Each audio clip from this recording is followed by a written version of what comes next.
بسم الله الرحمن الرحيم الحمد لله رب العالمين والصلاة والسلام على سيد الأنبياء والمرسلين وعلى آله وصحبه أجمعين اللهم صل على سيدنا ومولانا محمد وعلى آل سيدنا ومولانا محمد وبارك وسلم أما بعد السلام عليكم ورحمة الله وبركاته.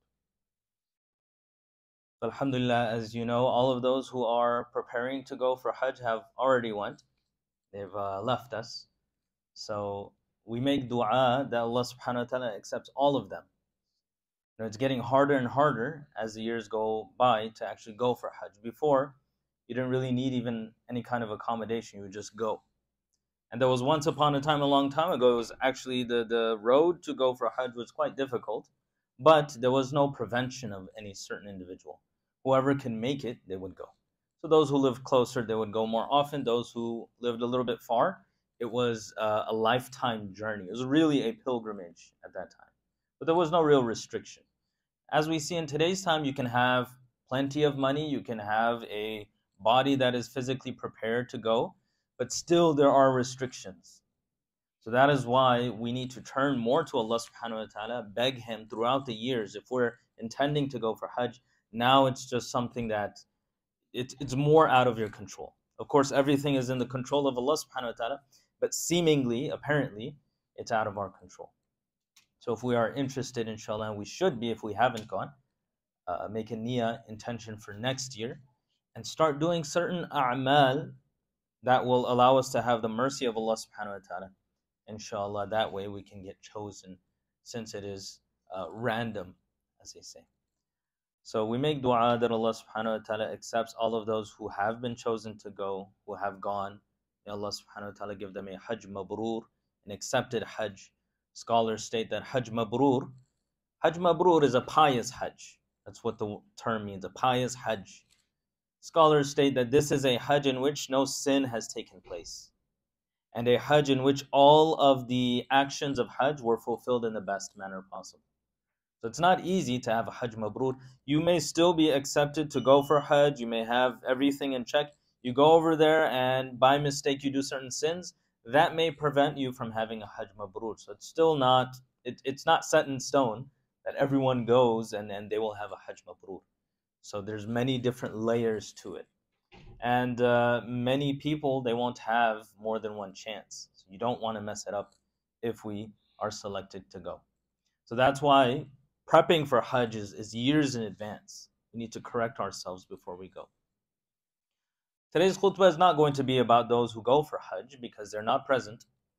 It's more in regards to us who are left behind. And just because we're not going for Hajj does not mean that the season of Hajj doesn't apply to us. The season of Hajj applies to every single Muslim in the world. There are certain people who go for Hajj, they have more duties, more rights of the pilgrimage that they have to fulfill. But those who don't go for Hajj, they still have to observe certain things. Certain things they have to do. So that's what I want to talk about today.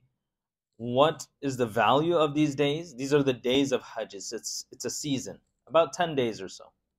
And then you can extend that further after Eid, and there's festivities, etc. But the main portion, which revolves around us focusing on Allah subhanahu wa ta'ala, is the first 10 days of Dhu'l Hijjah, which, by the way, is coming up. Right now, I don't know if you're aware, it's Dhu'l Qa'dah. Typically, we're not aware of the Islamic months because we don't utilize them, but it is wise for us to always, check what is the Islamic date, so we have, some kind of connection with our roots and understand what is the Hijri calendar. We have it up there on the board, and you have it in various apps. It's Dhu'l Qa'dah, it's the 27th. That means that Dhu'l Hijjah may start on Monday or Tuesday, depending on when the moon is sighted. So Islamic month is either 29 or 30 days. So Dhu'l Hijjah will start when Dhu'l Qa'dah finishes. If it's the 27th, we have 2 more days, then possibly Monday or Tuesday, inshallah, if I'm not mistaken. So that is when the official season of Hajj begins. Dhu'l Hijjah, the name itself indicates Hajj, the month of Hajj. So it is a very Mubarak month. In one hadith, Nabi sallallahu alayhi wa sallam says, before I get ahead of myself, I want to just talk about seasons that Allah subhanahu wa ta'ala has blessed us with. Imam Tabarani narrates on the authority of Muhammad bin Maslama, إِنَّ لِرَبِّكُمْ فِي أَيَّامِ دَهْرِكُمْ نَفَحَاتٍ فَتَعْرِضُوا لَهَا لَعَلَّهُ أَنْ يُصِيبَكُمْ نَفْحَةٌ مِنْهَا فَلَا تَشْقَوْنَ بَعْدَهَا أَبَدًا. He says, Allah subhanahu wa ta'ala has blessed you in the various seasons and years and eras of your life with wind. So make sure you stand in front of the wind. Perhaps if you attract the wind, or you stand and you get the wind, if it blows on you, you will never be wretched, you will never be in a negative state ever again. And in another variation of this hadith, Nabi sallallahu alayhi wa sallam is reported to have said, this is an authenticated hadith, or Shaykh Albani has stated that this is a Hasan hadith. Those of you who have attended our hadith lectures, you will be aware of what is a Hasan hadith, what is Sahih hadith. In essence, it's acceptable. If'alul khayra dahrakum. Do good in the years of your life. Throughout your life, do good. وَتَعَرَّضُوا لِنَفَحَاتِ رَحْمَةِ اللَّهِ. And make sure that you present yourself for the breezes and winds of mercy from Allah. The breezes of mercy from Allah. فَإِنَّ لِلَّهِ نَفَحَاتٍ مِّن رَحْمَتِهِ. Allah subhanahu wa ta'ala has metaphorical breezes. These are the breezes of rahmah. Just like when you stand on a hot day, such as today, and there's a very sweet and cool breeze, it invigorates yourself. You feel great. So similar to that, Allah subhanahu wa ta'ala has these rahmas that He sends. You will feel great if you attain that rahmah of Allah. It's like a breeze. يُصِيبُ بِهَا مَنْ يَشَاءُ مِنْ عِبَادِهِ. Whoever Allah wants, He will make that slave of His get this metaphorical wind of Allah, this rahmah. وَسَلُوا اللَّهَ أَنْ يَسْتُرَ عَوْرَاتِكُمْ وَأَنْ يُؤَمِّنَ رَوْعَاتِكُمْ. Ask Allah subhanahu wa ta'ala to cover your faults and to protect you as well. This is another variation of that hadith. Both of these hadith are stating that Allah subhanahu wa ta'ala has these winds that He sends to you. And of course, this is a very beautiful and apt metaphor from Rasulullah sallallahu alaihi wasallam, living in Arabia in blistering heat. They didn't have fans like we do. They didn't have AC like we do. What they would do is, if it's really hot, you would stand outside and wait for these winds. And if it's a very windy day, people will go to their family, tell them, there's a very beautiful day outside, let's spend the day outside. Just like how we have picnics, etc. So then you would go, and then you would have this beautiful breeze, and you would feel really good. And it really strengthens a person's vitality. So this is a metaphor. Nabi sallallahu alaihi wasallam is saying that just like you want to be outside for those physical winds, there are spiritual winds from Allah. What is the common factor? It invigorates the ruh. Right? Just as a sweet and cool breeze will invigorate your body, the rahmah of Allah subhanahu wa ta'ala will strengthen your souls. And Allah subhanahu wa ta'ala sends these. It's not all the time blowing breezes, just like in a normal day. Today is not that breezy. It's pretty hot outside. So some days are going to be more breezy than others. So some seasons of Allah subhanahu wa ta'ala are going to be more merciful than others. And this is one of them. Just as we know Ramadan is one of them, the last 10 nights of Ramadan is another. So such is the first 10 days of Dhu'l Hijjah, is one of those seasons of Allah's mercy. The winds of Allah are blowing at this time. But if you're going to be cooped up in your room, in your house, you're not going to get that breeze. So you need to present yourself for the breeze. That's why Nabi sallallahu alaihi wasallam says, فَتَعْرِضُوا لَهَا. Make yourself available. Avail yourself for this rahmah of Allah. How do you do that? You spend your time wisely on these selected time periods. So in one narration in Sahih al-Bukhari, Ibn Abbas radiyallahu anhuma, he states that Rasulullah sallallahu alaihi wasallam said, ما من أيام العمل الصالح فيها أحب إلى الله من هذه الأيام يعني أيام العشر. Rasulullah sallallahu alaihi wasallam is reported to have said, Ibn Abbas says, that there is no days in which Allah subhanahu wa ta'ala loves to be worshipped more than in the first 10 days of Dhu'l Hijjah. The first 10 days of Dhu'l Hijjah. And that is what is coming up now. Not even a week, 2-3 days, we're going to be in those 10 days. It's a week and a half. So this is a season of Allah subhanahu wa ta'ala's mercy. If you want to get the mercy of Allah, and that mercy can last you for the rest of the year, then make sure you avail yourselves for this opportunity. Allah subhanahu wa ta'ala loves to be worshipped on these days, the days of Hajj. Now, does this only apply for those who have gone for Hajj? Nabi sallallahu alaihi wasallam doesn't say so. He says for all Muslims. If you're a Muslim, this is the time to worship Allah subhanahu wa ta'ala. These 10 days. So now the Sahaba, they asked Rasulullah sallallahu alaihi wasallam, Ya Rasulullah, walal jihadu fi sabilillah. This is more beloved to Allah than even fighting for Allah subhanahu wa ta'ala, striving for Allah subhanahu wa ta'ala. They knew the value of jihad fi sabilillah. So Nabi sallallahu alaihi wasallam responds, walal jihadu fi sabilillah. إلا رجلا خرج بنفسه وماله لم يرجع من ذلك بشيء. Nabi sallallahu alaihi wasallam says there's only one person who does something that is more valuable than these 10 days. It's a person that strives in the path of Allah subhanahu wa ta'ala and his life is ended in the path of Allah subhanahu wa ta'ala. So someone sacrifices their life for Allah. In the era of Nabi sallallahu alaihi wasallam, those difficult times where the Sahaba spent with Nabi sallallahu alaihi wasallam, fighting for the sake of Allah, if they died, that would be greater than these 10 days. If they don't die, they come back. Most of the Sahaba, when they would fight with Nabi sallallahu alaihi wasallam, they would come back. Some would pass away. Only those who passed away, that action would be more valuable to Allah than worshipping Him on these 10 days. As for the Sahaba who came back, that would not even equate worshipping Allah in these 10 days. This means that if you and I can worship Allah, we don't have to go and get into battle. We don't have to stand outside. We don't have to go through much difficulty. I'm going to talk about some actions that we can do, inshallah. Not very difficult. We can get the reward of those who actually did jihad fi sabilillah. And you can see the rewards. Right nowadays, we don't do jihad fi sabilillah. There was opportunity to do that. But we have something like this, where you can still get the reward. Allah subhanahu wa ta'ala blesses us that we can still get the reward if you worship on these 10 days. That's how valuable it is. And this is not a weak hadith or something like that. This is from Sahih al-Bukhari. This is very established. If we're not aware of that, that just means that we need to learn our deen a little bit more. These 10 days are extremely valuable, such that scholars have debated amongst themselves, are these 10 days of Dhul Hijjah more valuable or the last 10 nights of Ramadan?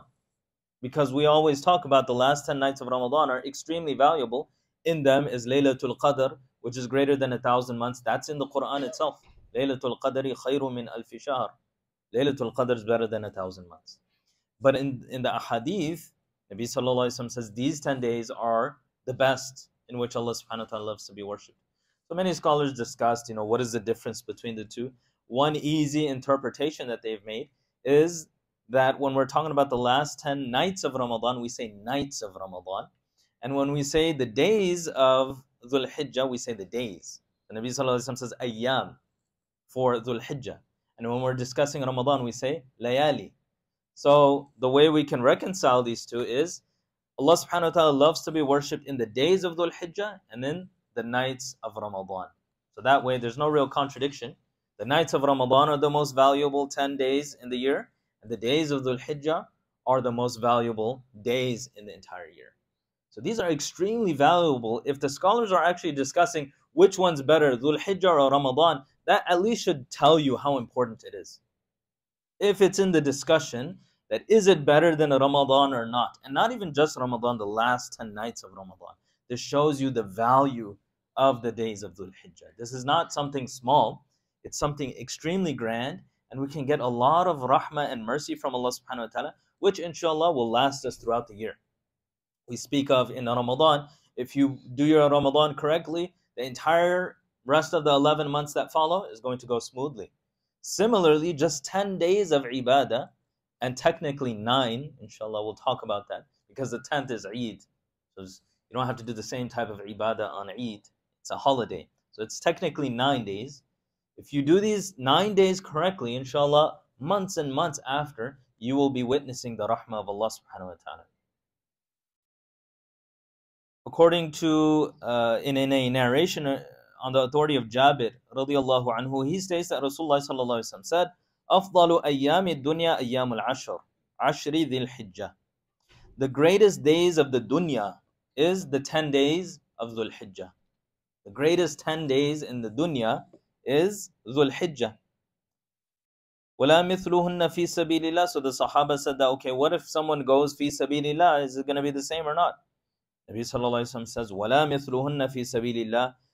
That 10 days of Dhul Hijjah, it cannot be equaled by anything, not even going fi sabilillah, illa rajulun affara wajhuhu fit turab, except for a person who falls down and their face is dirtied in the dust. So this has also been reported to be a sahih hadith. Imam Ibn al-Jawzi rahimahullah, he states that Abu Uthman al-Nahdi, tabi'i, he says, كانوا يعظمون ثلاث عشرات. The Sahaba, the Tabi'een, those, the first early generations, they used to value 3 sets of 10 days. 10 days in one place, 10 days in another place, 10 days in another place. These 10 days, which is altogether 30 days, were extremely valuable in the sight of the Salaf. Al-Ashr al-Awwal min Dhul Hijjah. The first 10 days are the 10 days of Dhul Hijjah. That was extremely valuable, and they used to worship a lot on those 10 days, more than usual. The second one, Al-Ashr al-Akhir min Ramadan. The last 10 days of Ramadan, extremely valuable. The Sahaba, Tabi'een, the first few generations would worship extremely on those last 10 nights of Ramadan, more so than other nights. Al-Ashr al-Awwal min al-Muharram. And the first 10 days of Muharram are also extremely valuable. So these are kind of the seasons of ibadah, if you will. Entire Ramadan is, of course, the season of ibadah, but more specifically, that last 10 days and nights are extremely valuable. So he says 3 sets of 10. Last 10 nights of Ramadan, first 10 days of Dhul Hijjah, and first 10 days of Muharram. We should be very keen and zealous to perform a lot of ibadah, acts of worship that will please Allah subhanahu wa ta'ala. Now Shaykh Ibn al-Uthaymin rahimahullah, he stated, ما من أيام العمل الصالح فيها أحب إلى الله من هذه الأيام. He quoted the hadith that there is no day in which Allah subhanahu wa ta'ala loves to be worshipped more than the 10 days of Dhul Hijjah. يعني أيام العشر, the first 10 days of Dhul Hijjah. والعمل الصالح. So Shaykh Ibn al-Uthaymin, he states, what is عمل الصالح? In the hadith, Nabi Sallallahu Alaihi Wasallam says, Allah loves good, righteous deeds on these 10 days. What are those deeds? What should you and I do? Those of us who have not gone for Hajj, we're here, we're at home. What should we do on these 10 days? So he states, يشمل الصلاة والصدقة والصيام والذكر والتكبير وقراءة القرآن وبر الوالدين وصلة الأرحام والإحسان إلى الخلق وحسن الجوار وغير ذلك كل الأعمال الصالحة. So Shaykh Ibn al-Uthaymin, he states, what is good deeds? What should you and I be doing on the first 10 days of Dhul Hijjah? He says, Salah, number 1. Extra Salah. Not the Fard Salah, you should be doing that every single day, including the Sunan, but do the Nawafil more. Number 2, Sadaqah. Find places to give generously. Ramadan is not the only time that we give in generous amounts. And some of us only restrict ourselves in the last 10 nights of Ramadan in our giving. And even worse than that, some of us only give on the odd nights of Ramadan. And worse than that, some of us only choose the 27th night of Ramadan to give. That is not the habit of a Muslim. We should give copiously as much as we can, especially on these days. So delineate an amount that you want to give that you can handle, inshallah, on each one of these days of Dhul Hijjah. Inshallah, you'll see the barakah. So number 2 is sadaqah. Salah, sadaqah, siyam. Fasting on these days is also valued by Allah subhanahu wa ta'ala. The hadith is general. Nabi sallallahu alaihi wasallam says, Allah loves to be worshipped. Now what is an act of worship? Fasting is also an act of worship. Many of the Sahaba and Tabi'een used to worship on these days because of this hadith of Nabi sallallahu alaihi wasallam. Number 4, adh-dhikr.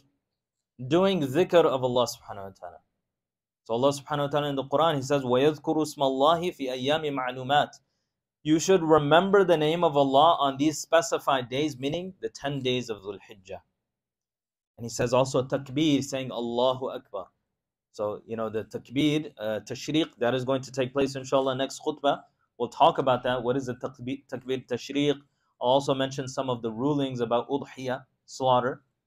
Some things are very pertinent that we need to know. One thing, because we are starting to make plans for that, is if you have a large animal, you can only have 7 shares in that large animal. You can have less as well, but if there's 8 shares in a large animal, it's not going to count. So we need to understand this. If you're slaughtering a cow for the sake of Allah subhanahu wa ta'ala and you have 8 or 9 shares, no one's is going to count. You have to have 7 or less. And a small animal, only 1. Small animals are bigger than a chicken. Obviously, a chicken is not going to be enough for slaughter. You need to have a goat or something like that, sheep, etc.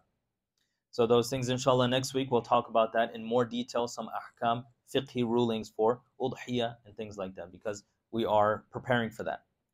And then Sheikh Ibn al-Uthaymeen continues, he says, وَقِرَاءَةُ الْقُرْآنِ, reciting Qur'an a lot on these days. Those of you who are very proficient, make a goal that you could even do a khatam of Qur'an on these 10 days. 3 juz a day. It's not a small amount. It's about 100, almost 100 pages of Qur'an on a daily basis. Those of you who can handle that.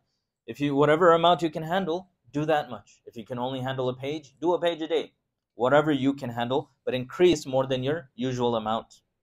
He says, وَبِرُّ الْوَالِدَيْنِ, being good to your parents. صِلَةُ الْأَرْحَامِ, being good to your family. This is what you should be doing on the days of Dhul Hijjah.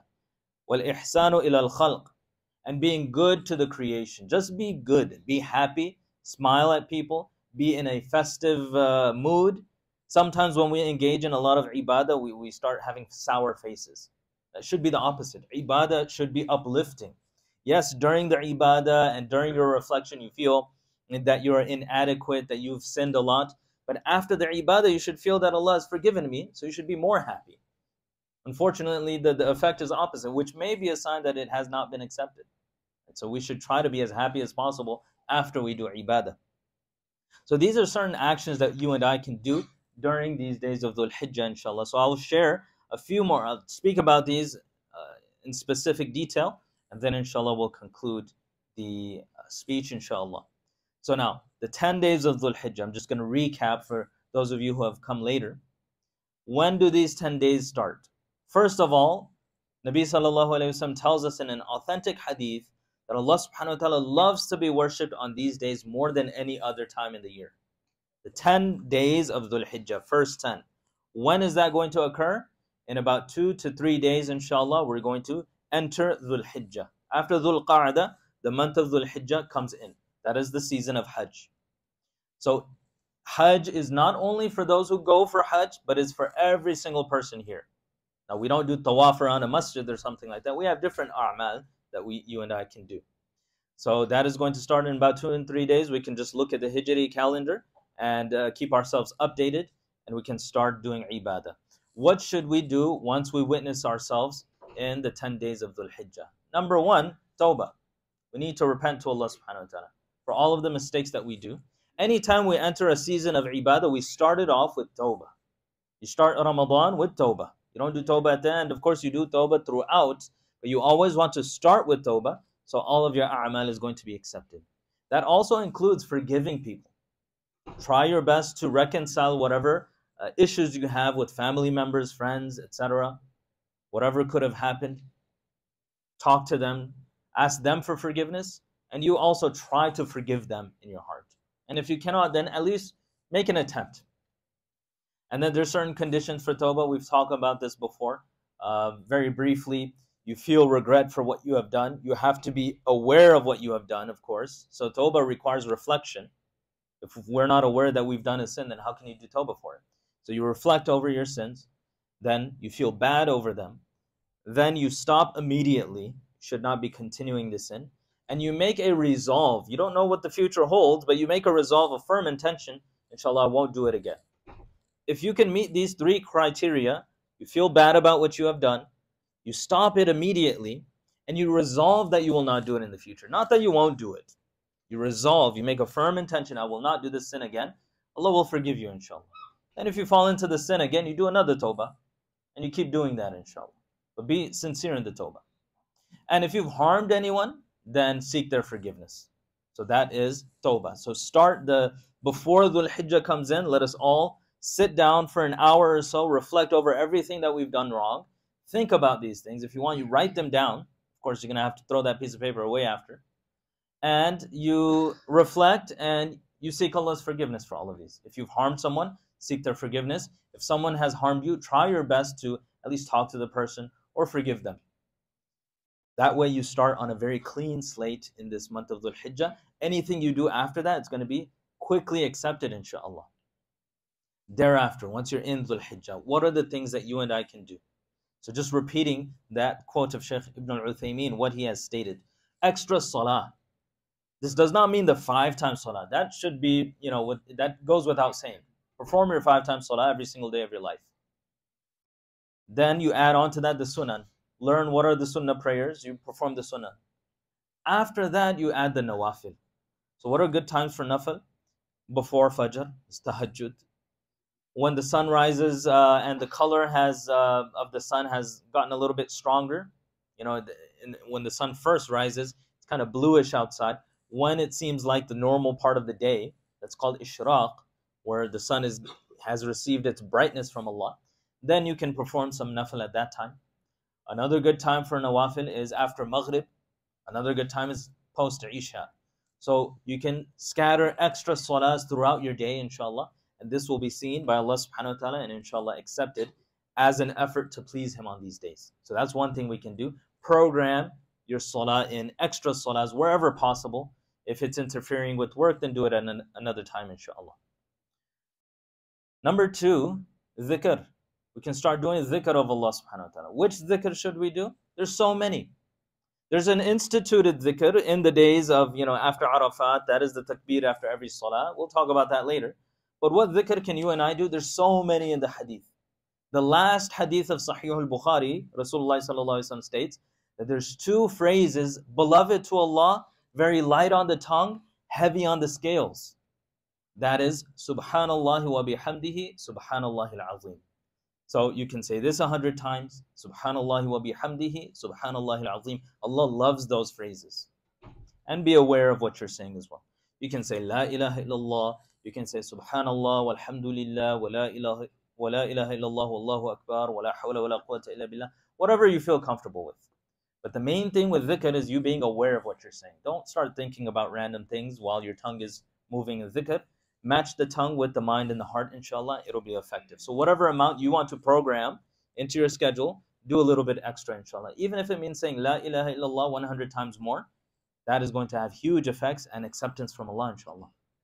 Number 3, du'as. Make as much du'a as you can, especially on the day of Arafat.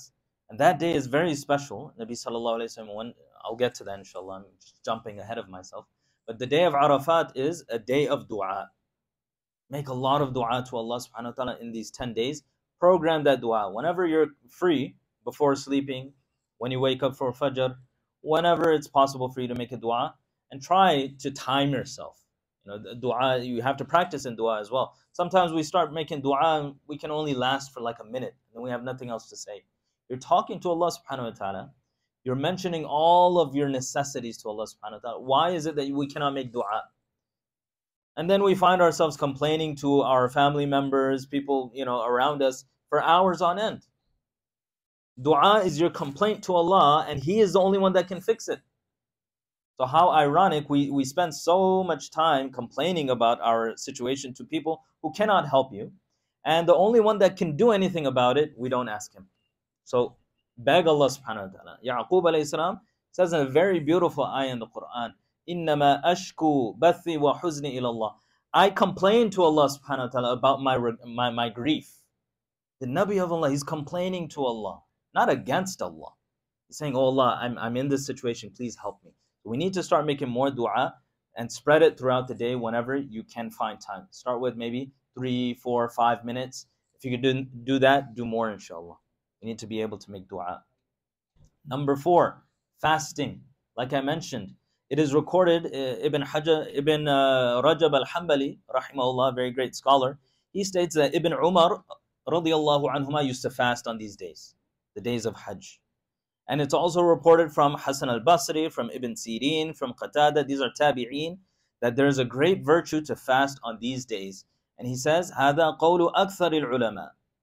Most of the scholars have this opinion that you should fast on these days, if possible. It's very difficult, but the reward is immense. Of course, not on the 10th of Dhul Hijjah, that is Eid. You do not fast on Eid. Okay, so that's number 4. And number 5, inshallah, sadaqat.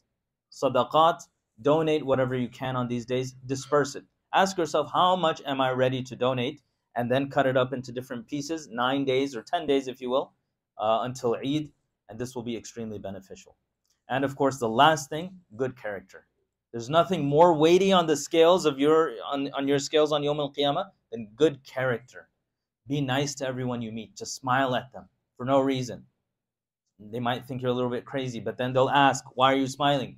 Tell them it's the first 10 days of Dhul Hijjah. This is our season of ibadah, getting close to Allah. When we do ibadah, we are uplifted spiritually, and this is making me happy. Inshallah, it's a form of da'wah as well. So these are the things that we can do, inshallah, on Dhul Hijjah. And the hadith that I was going to state, it's recorded in Sahih Muslim. Rasulullah sallallahu alayhi wasallam is reported to have told the Sahaba, you should fast on the 9th of Dhul Hijjah, which is Arafat, the day of Arafah. Fast on the 9th of Dhul Hijjah. It will be a cause of forgiveness of the previous year and the forthcoming year.